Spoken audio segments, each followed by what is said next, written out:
Dan ini dicontohkan oleh Rasulullah SAW. Tentunya ma'asyiral muslimin jamaah sekalian, amalan sunnah yang dilakukan oleh Rasulullah di bulan suci Ramadan, kalau saya tanya ke panjenengan, kira-kira amalan apa, Pak? Amalan sunnah yang disunahkan oleh Rasulullah ketika di bulan Ramadan. Apa kira-kira, Pak? Apa? Apa? Salat tarawih. Nggih, salah satunya salat tarawih. Lah nek puasa pripun? Nggih napa mboten?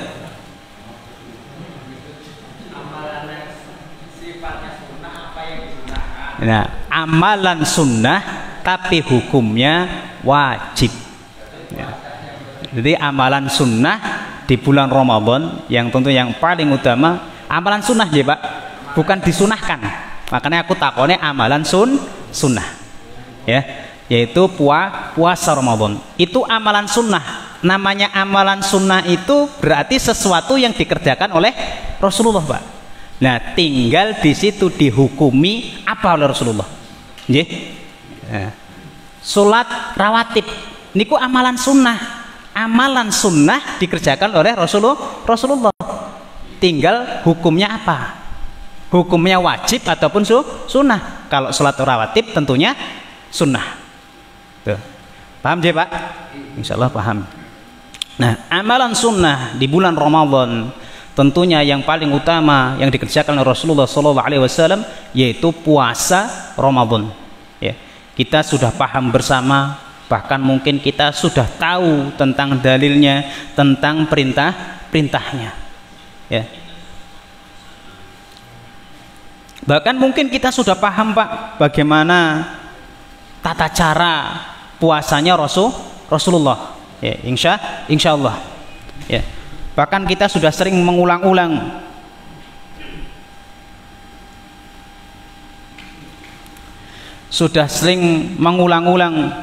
hadis yang disampaikan Rasulullah SAW. Ya, bahkan orang yang berpuasa, namun di antara mereka banyak yang tidak mendapatkan apa-apa. Ya, banyak orang yang berpuasa, namun tidak mendapatkan apa-apa. Ya. Kata Rasulullah SAW di dalam hadisnya, Rabbas sha'imin hadduhu min siyamihil ju'i wal atos. Ya. Kata Rasulullah, banyak orang yang berpuasa namun dia tidak mendapatkan dari puasanya, ya, kecuali lapar dan haus. Nih, ya, tentunya kita pun harus belajar sunnah-sunnah ketika kita menjalankan puasa Ramadan. Kita harus tahu agar apa? Agar ketika kita menjalankan puasa di dalam bulan suci Ramadan, ya, puasa kita sama dengan puasanya Rasulullah SAW, dan kemudian, ya, puasanya kita itu tidak sia-sia. Ya, jangan sampai kita sudah menahan lapar dan haus dari pagi hingga sore hari, namun ternyata kita tidak mendapat apa-apa kecuali lapar dan haus. Ya. Dan kata beliau Rasulullah SAW, beliau juga mengatakan di dalam hadis yang lain, laisa siyam minal aqli was sarab, innama siyam minal lahwi warafath. Ya. Kata Rasulullah SAW, puasa itu bukan hanya menahan makan, ya. Jadi bukan hanya mudah, susahnya kita itu menahan makan.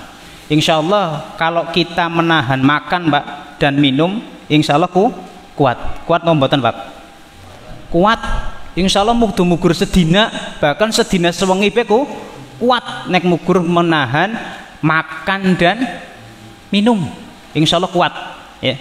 Namun kata Rasulullah bukan hanya itu, innamas siyam minal lahwi warafath, ya, yaitu menahan dari perkataan yang sia-sia dan kotor. Ya.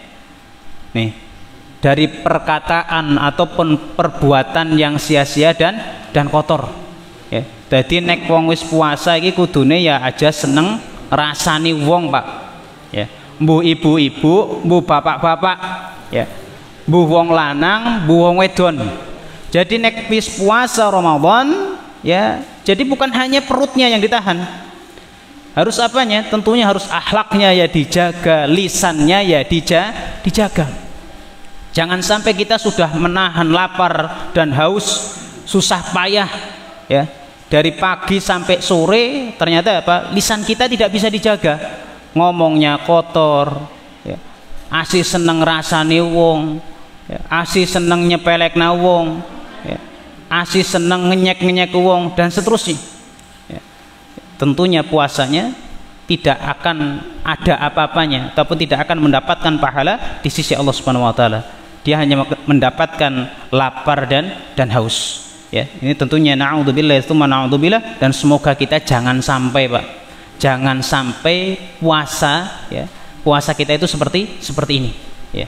Hendaknya kita berjuang semaksimal mungkin. Selain kita menahan lapar dan haus, juga kita harus menahan seluruh anggota badan kita, dari pandangan kita, lisan kita, tangan kita, kaki kita. Jangan sampai tangan kita asih puasa wani njukut tune wong, ya.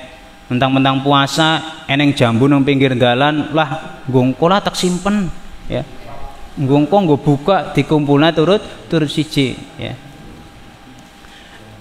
Lewat agi ngarit, ya, nang ladang eneng degan, wah kayaknya seger banget iki nggo buka. Tapi one uwong, nek ngene dhewek ora apa-apa, ya. Tentunya kalau punya orang ini akan merusak daripada puasa kita. Itu, ya. Kemudian eneng cewek lewat, wong wedon lewat, ya, matanya tidak bisa ditahan, ya. Pripun? Eman-eman nggih, eman-eman puasane rusak napa eman-eman orang deleng wong wedon sing ayu? Ayo, pripun arep milih pundi niku? Nah, tentunya kita kembalikan lagi kepada diri kita, ya. Nek dewek niku pengine men ora rusak, seharusnya kita menahan seluruh anggota badan kita. Tapi nek eman-eman deleng cewek mau, ya, masya Allah, ya rusak, akhirnya rusak, gitu. Bukannya ora iki ora sah, batal boten, tapi rusak. Niku nggih. Kemudian kaki kita, Pak, jangan sampai makane nggih, Pak.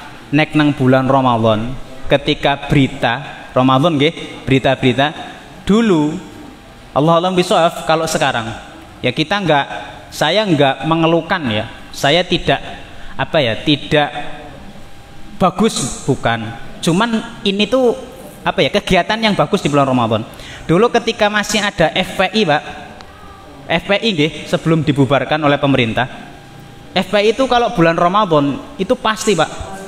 Jadi menyisir seluruh jalan-jalan kota, kalau di kota ya, itu masuk berita.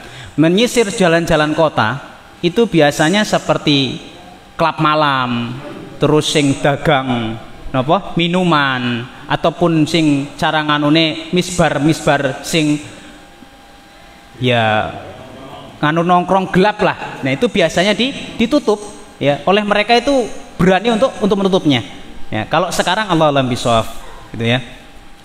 Karena apa? Tentunya itu sebuah kemungkaran, ya. Itu sebuah kemungkaran. Jadi jangan sampai kaki kita itu melangkah ke tempat-tempat yang maksiat, ya. Aja ngasih puasa eneng orgenan jenengan malah mangkat nonton, ya. Apik ayu, wah wis pokoke ora isa kejaga kabeh, ya. Matane wis ora isa kejaga, kemudian lisannya pasti tidak bisa terjaga, bisa jadi ngetutna kendangane, ya. Bisa jadi ngetutna apa? Ngetutnya nyanyiane karena saking asike, ya. Kakinya juga sudah dihitung oleh Allah melangkah ke tempat maksiat, ya. Tentunya ma'asyiral muslimin jamaah sekalian, kita yang sudah paham dengan ilmu yang disampaikan oleh Rasulullah SAW, ya, kita sebagai muslim yang taat kepada Allah dan Rasulnya, tentunya ketika bulan Ramadan agar puasa kita tidak rusak, Pak, ya, kita mewajibkan diri kita, bukan hukumnya wajib, bukan, maksudnya mewajibkan diri kita untuk berusaha, ya, menghindari perkara-perkara maksiat, ya, sehingga puasa kita tidak rusak. Tuh. Jadi ini ma'asyiral muslimin jamaah sekalian, amalan sunnah ketika berpuasa. Ini salah satunya, insya Allah kita sudah paham, Pak, yaitu mengakhirkan, kita mulai dari awal aja, Pak, mengakhirkan makan sahur, Pak. Ini sunnahnya Rasulullah. Jadi diakhirkan, makan sahurnya itu diakhirkan, ya, bukan di awal, ya. Di awal berarti jam pira iki? Jam telu nggih. Apa? Wah, iku rung awal nggih. Jam 10 menuju awal. Wah. Ya. Arep turu sahur. Mungkin ya, kata-kata lebih awal nek sahur ki kapan kira-kira? Mau jam telu nggih. Jam telu. Nah, ini sunnahnya Rasulullah, ini diakhirkan, Mbak. Ya. Diakhirkan. Kenapa seperti itu? Zaid bin Sabit, ya, sahur dengan Rasulullah, Pak. Zaid bin Sabit ini pernah sahur dengan Rasulullah SAW. Ini hadis ini diriwayatkan oleh Anas bin Malik, ya. Jadi ketika ditanya bagaimana tentang sahurnya Rasulullah SAW, ya, ini dari Anas bin Malik, ya.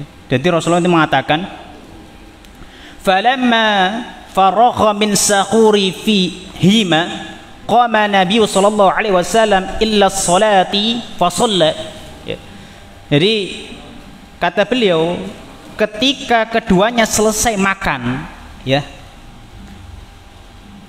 ketika Zaid dan Rasulullah ini selesai makan, Mbak, makan sahur, Rasulullah itu berdiri untuk sholat, Pak, yaitu sholat. Ditanyakan kepada Anas bin Malik, ya, berapa lama jarak antara sahur dengan sholat, ya.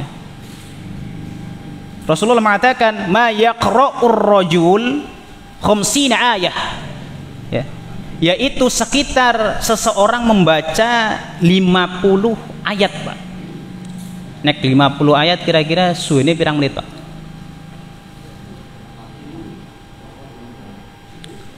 50 ayat. Tinggal deleng ayat teh nek anapa ya cepet ya. Apa? 5 menit. Perkiraan 5 menit nggih. Nek lancar kayane ora suwe, Pak.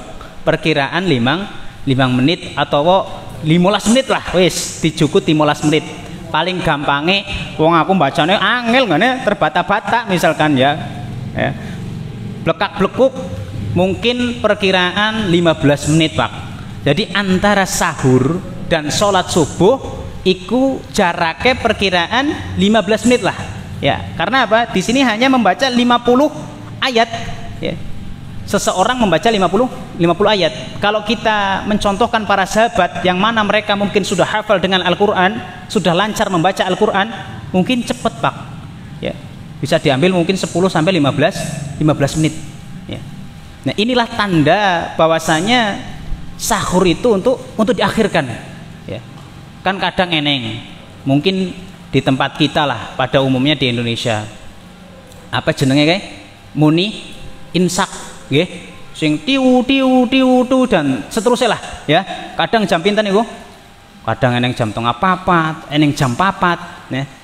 Boleh napa mboten niku, Pak? Boleh ora? Boleh nggih? Boleh, nggih, monggo, boleh, ya. Boleh. Wong ngukur ngonek kaya iku ya uli lah, nggih. Ora haram, masa ngonek kaya iku haram, masa kaya iku bid'ah. Ya, ayo. Monggo, arti onek kaya iku pun ora apa-apa, ya. Tetapi kalau kita melihat standar dari Rasulullah SAW, bunyi itu bukan dari standar Rasulullah, ya. Itu bukan standar kita selesai sahur, ya. Lalu bagaimana standarnya dari Rasulullah? Kalau kita mencerna hadis tadi, ya, Jadi standarnya di Rasulullah SAW selesai sahur naik adzan subuh. Paham nggih? Jadi nek wis adzan subuh dhewek mene mandek. Bahkan ketika kita merujuk hadis lain, kok wis njekel, Pak? Misalnya jenengan kerainan nggih. Duh, jan kerainan pirang menit ning 5 menit mening. Jenengan langsung nyinduk sepundung. Wah, 5 menit mening nggih. Langsung sepundung karo iwake maneman nggih, iwake ora dipangan, ya. Dipangan nang rika, moro-moro adzan. Ya, niku boleh dihabiskan, Pak. Boleh dihabiskan, ya. Ya, Allah alam bisawab. Ini tentunya kesepakatan para ulama itu boleh dihabiskan. Ya, dihabiskan tapi jangan tanduk. Ya, aja tanduk mening menang-menang enak jenengan tanduk. Ya, iku sing ora oleh. Jadi boleh, ya, jenengan nek wis njukut kemudian kok adzan apa? Tentunya dihabiskan, itu diperbolehkan. Tapi jangan sampai tanduk karena wis adzan. Gitu ya. Biasanya kayak gue apa mboten, Pak? Tahu ra kayak gue? Tahu nggih? Langsung ditinggal nah tapi wis adzan. Entek nang nggih? Nggih, berarti nek wis dentekna nggih ampun paham kali apa jenenge sunah intine, ya. Ya, jadi itu ma'asyiral muslimin jamaah sekalian. Jadi batas kita mengakhirkan sahur yaitu perkiraan 15 menit sebelum sholat subuh. Itu ya, itu akhir daripada kita sahur. Itu. Ya. Tentunya ma'asyiral muslimin jamaah sekalian rahimani wakumullah. Ya. Rasulullah SAW memerintahkan ketika kita berpuasa yaitu memakan makanan sahur di malam hari, itu tentunya ada sebuah faedah ataupun sebuah keistimewaan, ya. Karena Rasulullah mengatakan di dalam hadis yang diriwayatkan oleh Bukhari Muslim, beliau mengatakan tasahuru fa inna fis sahuri barakah. Ini kata Rasulullah, sahurlah kalian, sesungguhnya di dalam sahur ada barokah, Pak. Ya, jadi bukan hanya sekedar mugur mangan bengi ganti jam, itu bukan, ya. Tentunya ada sebuah barokah, sebuah pahala yang diberikan oleh Allah Subhanahu wa taala, ya. Dan misalkan orang sahur kuat napa mboten? Lah, lemes tapi kuat napa mboten? Kuat. Insyaallah orang sahur nggih kuat lah, ya. Mboten mati nggih? Nggih mboten lah. Insyaallah kuat, ya. Tetapi kita disunahkan oleh Rasulullah untuk sahur. Karena apa? Kata Nabi seperti itu tadi di dalam hadisnya, fis sahuri barokah. Bahwasa di dalam sahur, ya, walaupun mungkin mugur ngeplok sega seemplokan atau mugur ngombe, nggih, sing penting sahur. Insyaallah di dalamnya ada kebarokahan. Nah, ini di dalam hadis Rasulullah beliau juga mengatakan fala tad'uhu walau an yajra'a ahadukum jar'atan man ma'i. Ya. Kata Rasulullah, janganlah kalian meninggalkan sahur sekalipun hanya meminum seteguk air, Pak. Ya, walaupun mugur seteguk air, ya. Tentunya ada hadis tadi di dalam sahur itu ada barokah. Fa innallaha 'azza wa jalla wa malaikatuhu yashalluna 'alal mutasa'irina. Ya. Kata Rasulullah, karena sesungguhnya Allah dan para malaikat ini bersolawat kepada orang yang makan sahur, Pak. Nah, ini tentunya keistimewaan yang sangat luar biasa bagi orang-orang yang sahur. Ya, seharusnya kita sebagai umat muslim jangan sampai menyepelekan perkara ini, walaupun ini kuat, walaupun dewek kuat, merasa kuat, ya. Tetapi ini sebuah sunnah yang mana tentunya di dalam perintah ini ada sebuah faedah, ada sebuah keutamaan yang diberikan oleh Allah Subhanahu wa taala. Ini salah satunya ini, Pak, ya. Allah dan para malaikat itu, nek ngomong para malaikat nang kene ora disebutna, Pak. Ora disebutna 1, 2, 3, 4, 5. Ning para malaikat. Kalau kita merujuk dalam hadis, mungkin malaikatnya, ya, malaikatnya Rasulullah, malaikatnya Allah Subhanahu wa taala tentunya ribuan. Ya. Ini Allah dan para malaikat di dalam hadis ini karena tidak ditentukan walaupun kuat. Gitu. Dan ini juga ma'asyiral muslimin jamaah sekalian, ini menjadi pembeda antara orang muslim dan orang Yahudi dan Nasrani. Kata Rasulullah SAW, faslu ma baina siyamina wa siyami ahlil kitab aklatus sa'ar. Ya. Perbedaan kita dengan puasa ahlul kitab, Pak, yaitu terletak pada sahurnya. Ya. Ini kalau saya tidak salah membaca, Pak, saya dulu pernah membaca tapi agak lupa, Allahu a'lam bishawab. Jadi kalau sahur, kalau orang Yahudi dan Nasrani ini justru tidak ada sahur, Pak, Allahu a'lam bishawab. Jadi mereka itu tidak sahur, tetapi puasa mereka tidak seperti kita. Kalau kita 1 bulan penuh, kalau mereka tidak 1 bulan penuh, gitu ya. Tentunya berbeda dengan kita. Ya. Di dalam hadis lain, la tazalu ummati ala sunnati malam tangtadhir bi fitriha nujuma. Ya.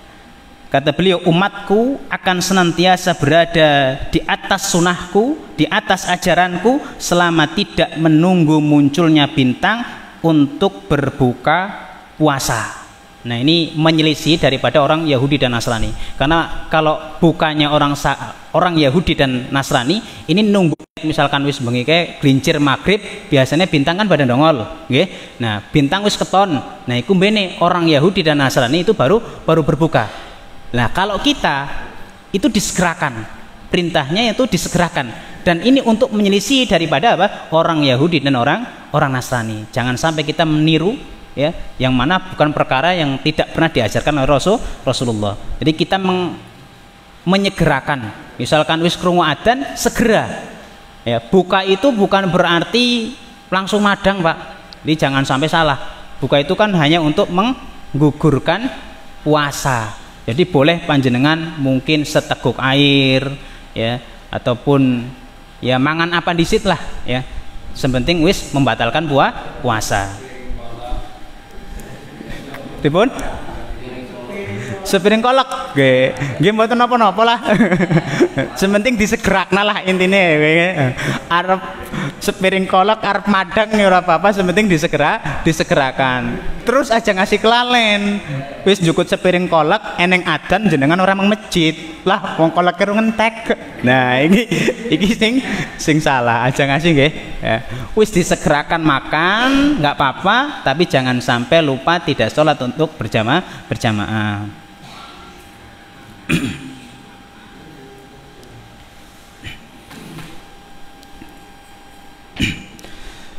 Kemudian yang tiga, Pak, ini yang kedua tadi menyegerakan berbuka. Kemudian yang ketiga yaitu berbuka dengan kurma atau air, Pak. Nah, ini disunahkan kita itu berbuka dengan air. Nah, Rasulullah mengatakan ini dalam hadisnya yang lumayan panjang, yuftiru ala rutabatin fabla ay yusalli fa in lam takun rutabat fa ala tamarat wa in lam takun hasautin min ma'in. Ya, Rasulullah itu berbuka dengan rutab. Ya, rutab niku kurma basah, Pak. Nggih. Sunahnya itu pertama dengan kurma basah. Jika tidak ada dengan tamer.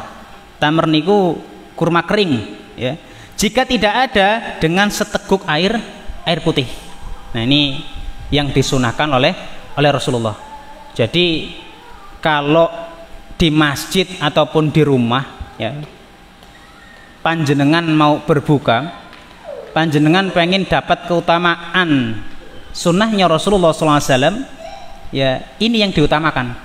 Kalau jenengan nggak punya tamer ataupun rutop, kurma kering ataupun kurma basah, ataupun randuwe kurma, ya, kena wong Indonesia ki memang ora seneng kurma, nggih, ya, memang wong Indonesia kira seneng kurma, bahkan pripun gratisan, nggih. Nggih. Ngisuk cabang kon gratis nang masjid-masjid, nggih. Sekotak-sekotak kan nggih, Pak, nggih. Sekotak-kotak kan lumayan. Ya. Jerene niku bahkan dulu ketika ketemu dengan Syekh ya, Syekh dari Palestina. Beliau juga sempat ngomong kalau kurmanya orang Indonesia itu makliyat. Makliyat itu gorengan, Pak. Nggih, seneng gorengan apa seneng kurma? Sing bener. Ayo, wah aku engko nek jawabnya gorengan aku jangan-jangan udah mati Rasulullah. Rasulullah ge senenge kurma. Ya, kalau orang Indonesia memang senenge gorengan, mesti milih gorengan disit dibanding kurma. Ya, walaupun dia sudah tahu keutamaannya. Kadang seperti itu. Tapi kalau kita pengen mendapatkan keutamaan dari Rasulullah, kita ambil dulu, Pak. Ya, bisa jadi seteguk air dulu, kemudian baru kurma. Ya, nantilah baru dibanyakin gorengannya. Ya, karena itu tidak luput, Pak. Ya, tampak gorengan kayaknya priwe gue. Oh, enggak gurih ya. Ya kayaknya kurang pas ya. Aja mending seneng gorengan orang yang lombok ya. Oke. Jadi emang seperti itu ya. Di Indonesia itu senengnya sing gurih. Kalau orang Timur Tengah tentunya memang suka manis, Pak, salah satunya. Bahkan makanan mereka pun memang roti. Nah, kemudian ma'asyiral muslimin jamaah sekalian, ada sunnahkah ya? Kira-kira adakah sunnah ya ketika buka itu minum dengan yang manis-manis, Pak? Yang sunnah napa mboten? Sepaham jenengan enteng napa mboten? Ya mbok jenengan wis ngerti, eneng. Nabi ki senenge sing manis-manis. Jadi nang kene akeh cendol manis, es campur. Kan rata-rata di Indonesia seperti itu. Ya. Rata-rata gawene apa? Gawene es campur, es buah itu malah justru yang diutamakan. Bahkan air putih disisihkan ora marem. Nggih. Ora marem nek mbur air putih tok. Ya. Jadi akhirnya milih es. Padahal apa ma'asyiral muslimin jamaah sekalian, yang lebih utama itu air putih gitu ya. Kalau es bukannya nggak boleh, silahkan ya, silahkan boleh ya. Namun kalau memang kita pengen mendapatkan keutamaan, ya air putih dulu. Memang ma'asyiral muslimin jamaah rahimakumullah, di dalam hadis Nabi itu memang ada hadisnya bahwasanya Nabi itu suka yang manis-manis, Pak. Bahkan minum beliau itu suka yang manis-manis. Ya, minumnya itu dari campuran air yang dingin terus dicampur dengan kurma, Pak. Ya, mungkin nek jus kurma nggih? Ya bisalah jus kurma ataupun nek bahasa siki kae sing dikum-kumken apa embos nggih? Embos apa ya? Ya kayak kurma dikum ya, mungkin seharusnya manis ya, akhirnya sari-sarinya yang kena. Nah itu Rasulullah suka impus nggih ya, itu juga sehat, itu sangat menyehatkan ya. Jadi ada hadisnya ma'asyiral muslimin jamaah sekalian, kana ahabbus syarab illa Rasulullah sallallahu alaihi wasallam al-ulwa al-bari ya. Minuman yang paling disukai oleh Rasulullah ialah yang dingin dan manis. Nih, ini ada hadisnya. Namun hadis ini bukan terletak khusus ketika buka puasa.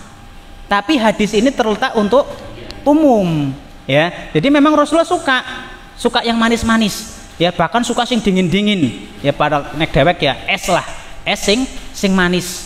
Ya, Rasulullah pun senang.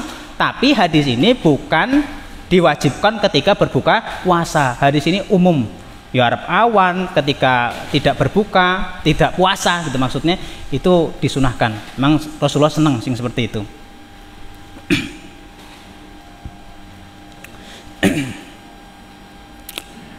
Kemudian ma'asyiral muslimin sekalian, yang selanjutnya ini saya lanjutkan insyaallah dikit lagi, Pak. Insyaallah 2 poin lagi ya. 2 poin, Pak, saya lanjutkan. Berdoa ketika berbuka, Pak. Nah, ini disunahkan oleh Rasulullah SAW ya. Jadi kalau kita berbuka hendaknya kita berdoa ya. Oh iya, ini eneng sing kelewat, Pak. Kelewat mboten nggih? Iya. Berdoa ketika berbuka. Oh niki nggih. Nih. Jadi Rasulullah mengatakan di dalam hadisnya salasatun la turaddu da'watuhum ya. Al-imamul adil was-shaimu hina yuftir wa da'watul madlum. Ada 3 orang yang doanya itu tidak tertolak ya, yaitu pemimpin yang adil, orang yang berbuka puasa ketika dia berbuka ya. Doa orang yang terzalimi. Jadi doanya orang yang berpuasa ketika dia berbuka ya, ini tidak tertolak Pak ya. Bahasanya ya mustajab ya, dikabulkan oleh Allah Subhanahu wa taala. Lalu bagaimana doa yang diajarkan oleh Rasulullah SAW ketika kita berbuka puasa? Nah ini jangan-jangan di antara kita eneng sing urung hafal. Pripun Pak? Hah? Akeh. Lho kok isa bedek jenengan? Akeh urung hafal. Aku sing urung hafal. Oke. Hah? Pas. Pripun Pak? Sing biasa jenengan lakukan. Sing jenengan lakukan biasanya kepriwe? Ayo. Engko jangan-jangan beda karo aku. Ya ora apa-apa nek beda karo aku, sepenting aja beda karo sinten? Rasulullah. Pripun Pak doane? Iya, dhahabat domau wa batalatil uruqu wa sabatul ajru insyaallah ya. Jadi doane gue sing sahih Pak. Ya, caranya bagaimana? Karena di situ dhahabat domau artinya itu telah hilang rasa dahaga Pak. Kalau deleng rujukan hadisnya telah hilang berarti wis ngombe. Jadi sebelum ngombe baca bismillah ya.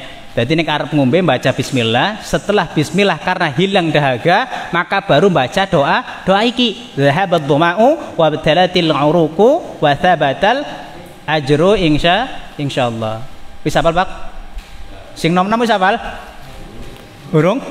Monggo. Nek kurang hafal digoleki nang Google. Nggih. Digoleki nang Google ya. Nah. Tapi ya aja ngasih sing sijine mending, pripun sijine mending? Allahumma laka sumtu wa bika amantu wa la rizqika aftartu bi rahmatika ya arhamar rahimin. Lho kok hafal tiap dina ndeleng TV. Isa hafal ya. Tiap dina nek magrib ndeleng TV insyaallah tanpa dihafal apa ya. Hafal ya. Nah, ini bagaimana dengan kedudukan hadis ini ma'asyiral muslimin jamaah sekalian. Nah, ini alhamdulillah mau kon nang jero nggih ya. Aja nang jabak supaya kerek urung wani khawatir. Kalau kedudukan hadis ini, tentunya hadis ini dikatakan oleh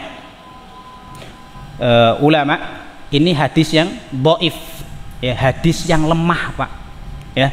Nabi tidak mengamalkan hadis ini ya, tentunya lemah ya. Nabi tidak pernah, kalau dhaif ini lemah tadi, Nabi tidak pernah mengamalkan ini.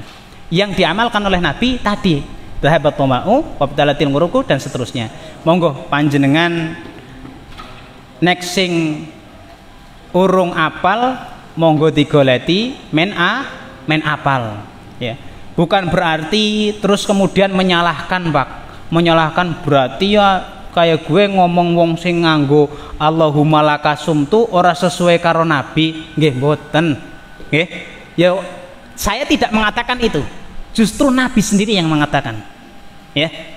Ya, karena Nabi sendiri mengatakan, "Man amilal ma'amalan laisa 'alaihi amruna fa huwa raddun." Barang siapa yang mengamalkan suatu amalan yang tidak ada contohnya dari kami, maksudnya Rasulullah dan para sahabat, itu tertolak. Bukan saya yang mengatakan seperti itu, tapi Rasulullah secara langsung. Ya. Nah, saya kimen pada ngerti nggih, pada paham ya. Tentunya doa mau sing diamalkan oleh Rasulullah ya. Monggo dihafalkan Pak sedurunge masuk bulan Ramadan.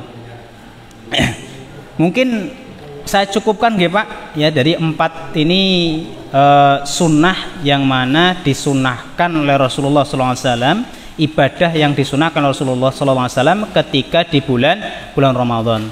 Gimana Pak? Bisa dipahami? Insyaallah bisa nggih. Nah, mungkin saya cukupkan. Apabila ada kesalahan saya mohon maaf, kepada Allah saya mohon ampun. tentunya kebenaran itu datangnya dari Allah Subhanahu wa taala, kesalahan itu dari saya, tentunya dari pemahaman saya ataupun lisan saya, Pak. Bisa jadi keceletot dan seterusnya. Saya akhiri, fastabiqul khairat, mari kita berlomba-lomba dalam kebaikan sebelum datangnya bulan Ramadan. Kita siapkan mental dan ilmu kita, Pak. Kita didik betul-betul diri kita betul-betul matangkan ilmu tentang puasa Ramadan, sehingga nanti datang bulan suci Ramadan kita sudah siap semuanya, tidak ada keluh kesah. Saya akhiri, fastabiqul khairat. Assalamualaikum warahmatullahi wabarakatuh.